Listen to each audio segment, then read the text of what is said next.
Kamu ngerasa kamu gak bisa ninggalin seseorang, padahal dia udah nyakitin kamu berkali-kali. Sheila juga ngerasain itu. Setiap kali dia mau pergi, kakinya terasa berat. Setiap kali dia mau melawan, kepalanya pusing dan dadanya sesak. Sampai suatu malam hujan, dia pulang lebih cepat, membuka pintu kamar, dan menemukan suaminya bersama adiknya sendiri. Tapi ini bukan cuma cerita perselingkuhan. Pelet, abang ipar bejat, rumah tangga ini hancur. Namanya Sheila. Sejak muda, hidup sudah mengajarinya satu hal penting.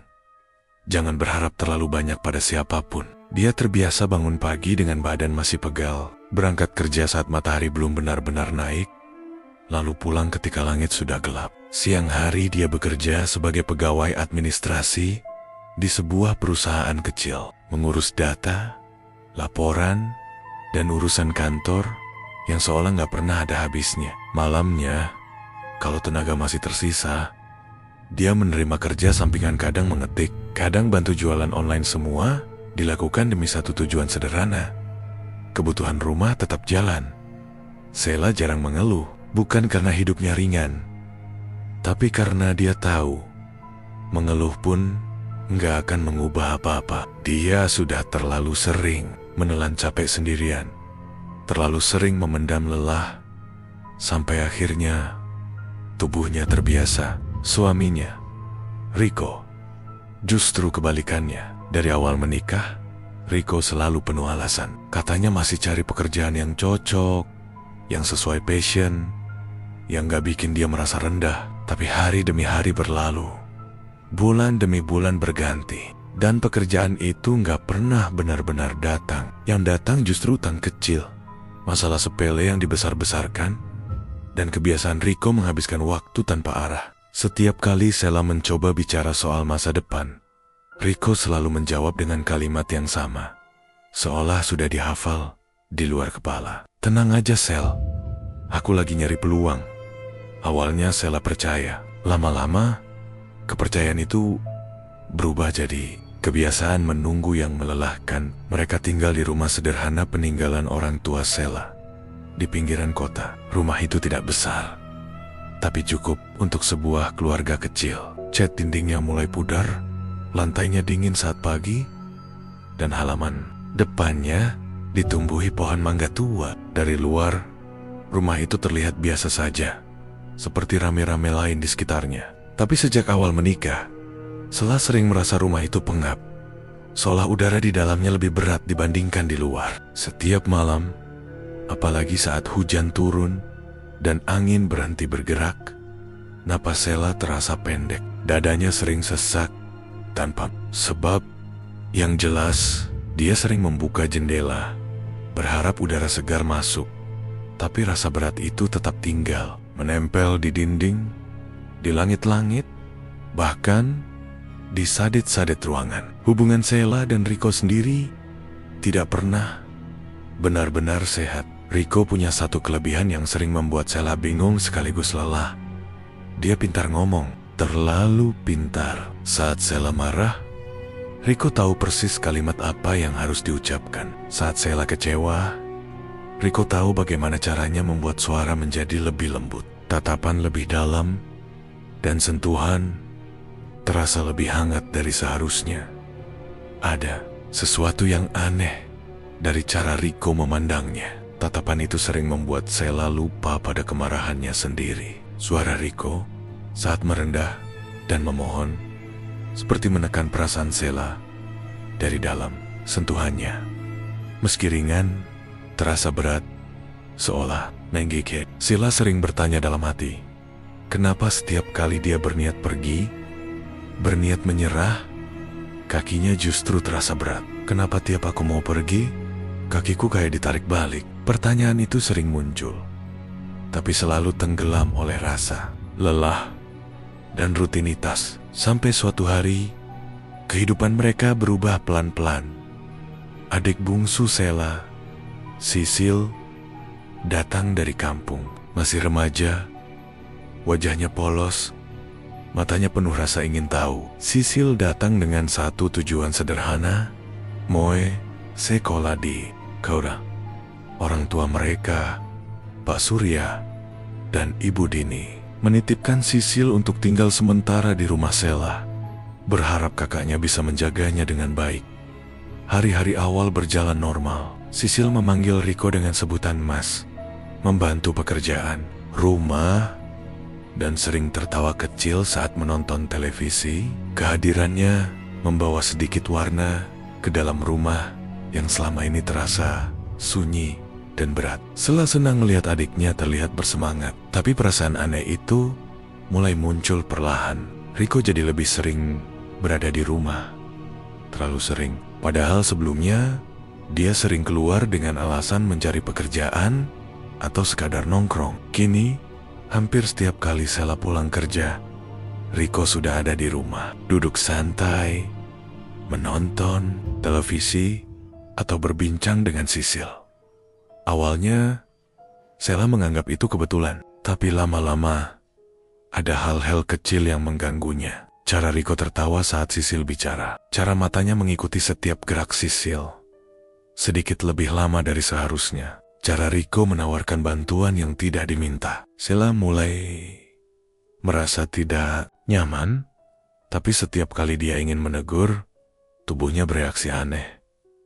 Kepalanya tiba-tiba pusing, seperti ditekan dari dalam. Perutnya mual, tenggorokannya kering, kadang dadanya sesak, napas terasa berat, seolah ada sesuatu yang menahan udara masuk. Akhirnya, niat menegur itu selalu tertunda. Malam-malam tertentu, Sila sering terbangun di jam yang sama.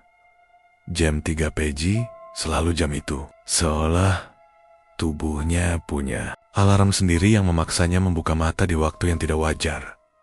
Rumah terasa lebih sunyi dari biasanya. Bahkan, suara jangkrik pun kadang hilang. Dalam kondisi setengah sadar, Sela sering mendengar suara dari dalam kamar. Bukan suara orang bicara, bukan juga suara langkah. Lebih seperti bisikan pelan, nyaris tidak jelas, bercampur dengan desahan yang membuat bulu kuduknya berdiri. Kadang terdengar seperti doa yang dilafalkan sangat lirih, tapi dengan intonasi yang salah, seolah bukan doa yang seharusnya.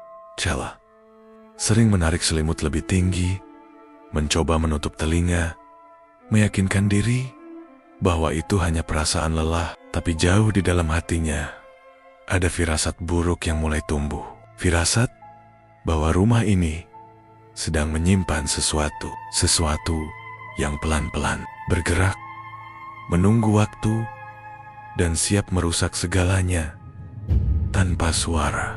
Kebenaran itu datang di malam hujan, tanpa aba-aba, tanpa belas kasihan. Sejak siang hari, badan Sela sudah terasa nggak enak. Kepalanya berat, perutnya mual, dan dadanya terasa sesak seperti ditekan sesuatu yang tak terlihat. Berkali-kali dia izin ke toilet di kantor hanya untuk membasuh muka, berharap rasa nggak nyaman itu hilang. Tapi sampai sore, perasaan itu justru makin kuat, seperti ada yang mendorongnya untuk segera pulang. Akhirnya, Sela memutuskan pulang lebih cepat dari biasanya.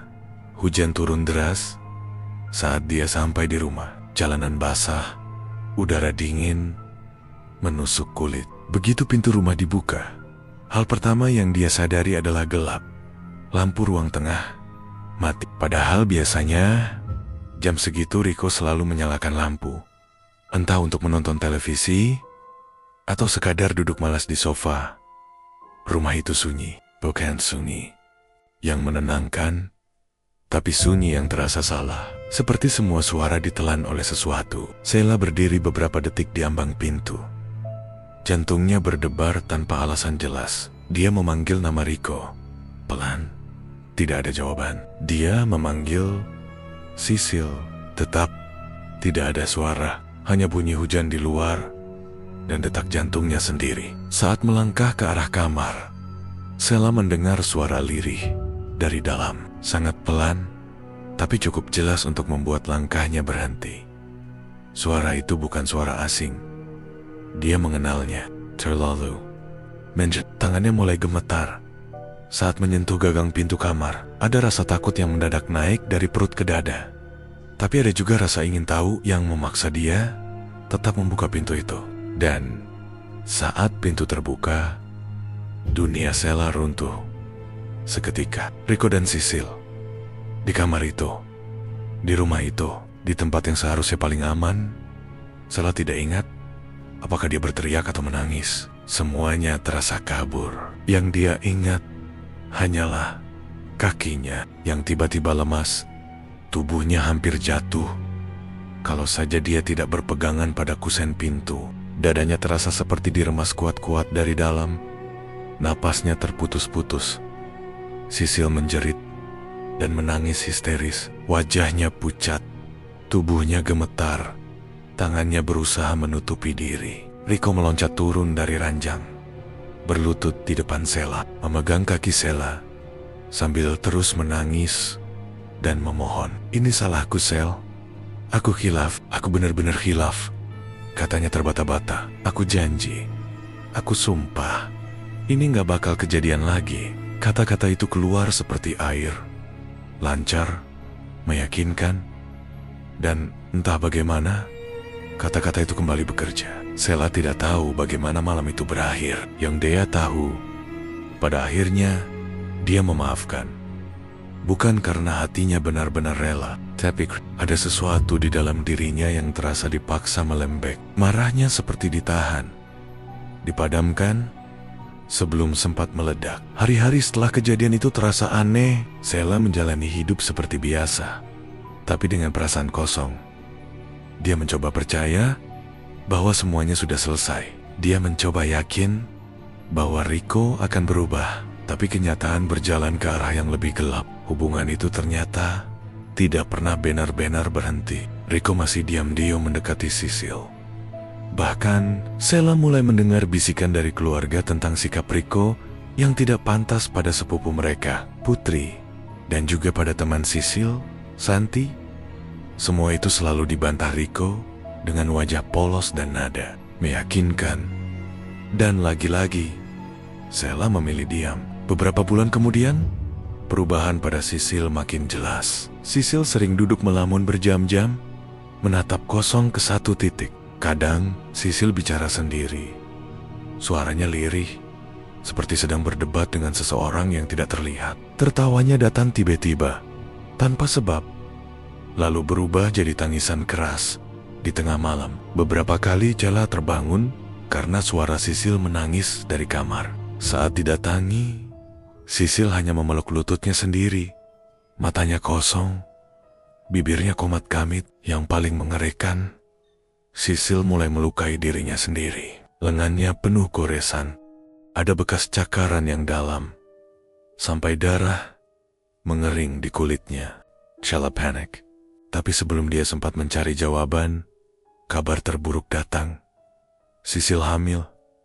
Dunia seakan berhenti berputar. Sheila merasa lantai rumah menghilang di bawah kakinya. Sisil hanya menangis, tidak mampu berkata apa-apa.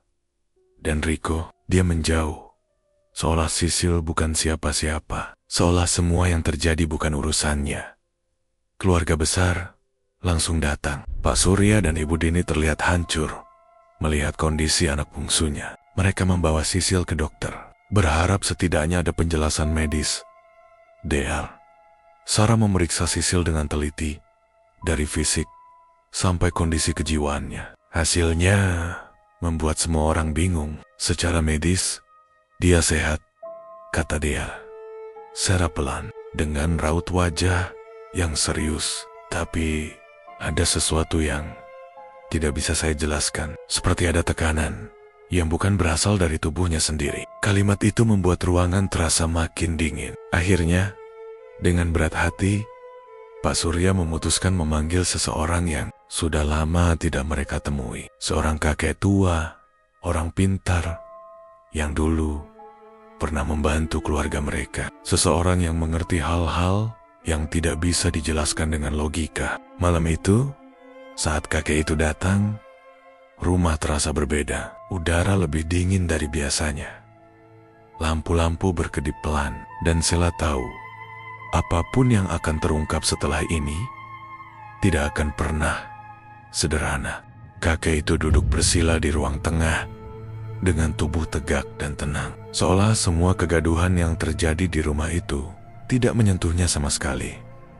Lampu rumah sengaja diredupkan, hujan sudah berhenti, tapi udara justru terasa lebih dingin dari sebelumnya. Sheila duduk di sudut ruangan, memeluk lututnya sendiri, sementara Sisil berada di samping Ibu Dini dengan wajah pucat dan mata kosong. Riko duduk agak menjauh, gelisah, keringat dingin mengalir di pelipisnya. Kakek memejamkan mata cukup lama, tidak ada yang berani bersuara. Bahkan detik jam dinding terdengar terlalu keras di telinga. Saat kakek akhirnya membuka mata, tatapannya langsung tertuju ke Riko. Tatapan itu tajam, dalam, dan membuat Riko refleks menunduk. Anak ini, kata kakek pelan tapi berat. Suaranya rendah dan tegas, bukan cuma bejat. Dia main yang kotor. Ruangan seketika terasa makin sempit. Kocek menjelaskan tanpa emosi, tapi setiap katanya terasa menghantam. Riko menggunakan pelet dan guna-guna sejak awal menikah. Bukan sekali, tapi berkali-kali. Tujuannya satu, supaya Sheila tunduk, supaya pikirannya lemah, supaya hatinya selalu kembali. Meski sudah dilukai berkali-kali, energi hitam itu melekat lama, menumpuk, dan tanpa disadari ikut menghantam Sisil yang tinggal serumah. Yang satu dijerat, kata kakek pelan. Yang satu ketiban seja kemetar. Semua rasa aneh yang selama ini dia alami mendadak punya jawaban. Pusing tanpa sebab, dada sesak, rasa berat setiap mau pergi. Semua itu bukan perasaannya sendiri. Ada campur tangan yang kotor. Ritual pembersihan dilakukan malam itu juga. Tidak ditunda, kakek bilang. Semakin lama ditahan, semakin dalam. Air disiapkan di kamar mandi belakang, dicampur bunga dan ramuan yang baunya tajam menusuk hidung. Lampu hanya satu, redup, menggantung di atas. Sheila masuk lebih dulu. Airnya dengan sangat dingin. Sangat dingin. Sangat dingin. Tubuhnya gemetar, tak terkendali. Saat air disiramkan ke kepala, Sheila merasa seperti ada sesuatu yang terlepas. Tapi bersamaan dengan itu dadanya terasa nyeri, seperti sedang ditarik keluar paksa. Dia menangis tanpa suara. Air mata bercampur air bunga. Giliran Sisil. Begitu air menyentuh kepalanya, tubuh Sisil menegang. Matanya terbelalak. Dari mulutnya keluar suara aneh. Bukan suara Sisil. Lebih berat, lebih kasar. Bibirnya bergerak cepat, melafalkan kata-kata yang tidak dipahami siapapun. Tubuhnya menggeliat, tangannya mencakar udara seolah ingin lepas dari sesuatu yang menahan. Ibu Dini menangis tertahan. Pak Surya memalingkan wajah, rahangnya mengeras. Kakek tetap tenang, tangannya bergerak pelan, membaca doa-doa yang suaranya rendah, tapi terasa kuat. Beberapa kali Sisil menjerit, suaranya melengking sampai keluar rumah. Lampu sempat berkedip. Angin dingin masuk, meski pintu tertutup rapat. Setelah semuanya selesai, Sisil jatuh lemas. Nafasnya tersengal, tapi wajahnya terlihat lebih tenang dibandingkan sebelumnya. Seperti orang yang baru saja bangun dari mimpi panjang yang buruk. Kakek tidak berhenti di situ. Dia bilang, apapun yang dikirim Riko harus dikembalikan. Tidak boleh dibiarkan berkeliaran, karena akan mencari korban lain. Malam itu, kakek duduk sendirian di ruang tengah. Tidak ada yang diizinkan mendekat. Tidak. Lama setelah tengah malam, teriakan Riko memecah keheningan. Jeritannya keras, penuh panik, seperti orang yang diseret paksa. Tetangga mendengar suara benda jatuh, suara bantingan, lalu desisan panjang yang membuat bulu kuduk berdiri. Ada yang bersumpah mendengar suara seperti ular besar di dalam rumah. Pagi harinya, Riko ditemukan di kamarnya. Masih hidup, tapi tidak lagi sama. Mulutnya terbuka, tapi tidak ada suara yang keluar. Matanya kosong, menatap entah kemana. Rambutnya memutih di beberapa bagian, seperti orang yang menua puluhan tahun dalam semalam. Sot di sana, tubuhnya gemetar hebat. Sejak hari itu, Rico tidak pernah berbicara lagi. Orang-orang bilang, setiap malam, Rico menjerit tanpa suara. Katanya, ular kobra hitam selalu muncul dalam mimpinya, melingkar di dadanya, mendesis tepat di wajahnya. Sheila tidak ragu lagi. Dia menceraikan Rico. Tidak ada tangis, tidak ada penyesalan, hanya kelelahan yang akhirnya dilepaskan. Beberapa bulan kemudian, Sisil melahirkan. Bayinya sehat. Tangis pertamanya terdengar nyaring, seperti menembus sisa-sisa kegelapan yang masih tertinggal di rumah itu. Sisil masih trauma, masih sering termenung, tapi perlahan mulai pulih. Dan Sheila membuat keputusan yang tidak semua orang bisa pahami. Dia memilih merawat bayi itu, bukan karena melupakan luka yang pernah terjadi, bukan karena menganggap semuanya baik-baik saja, tapi karena dia menolak membiarkan dosa yang sama tumbuh menjadi kebencian baru. Rico akhirnya pergi dari kampung itu. Ada yang bilang dia berkeliaran di tempat lain, tertawa sendiri, tanpa suara, seperti orang yang kehilangan arah. Tidak ada yang berani mendekat terlalu lama, dan rumah itu perlahan berubah. Udara terasa lebih ringan, malam-malam tidak lagi pengap. Jam 3 pagi tidak lagi membawa bisikan aneh. Pesan dari semua yang terjadi itu sederhana. Rayuan yang terlalu manis sering menyimpan racun, dan karma tidak pernah lupa alamat. Dan cerita pun tamat.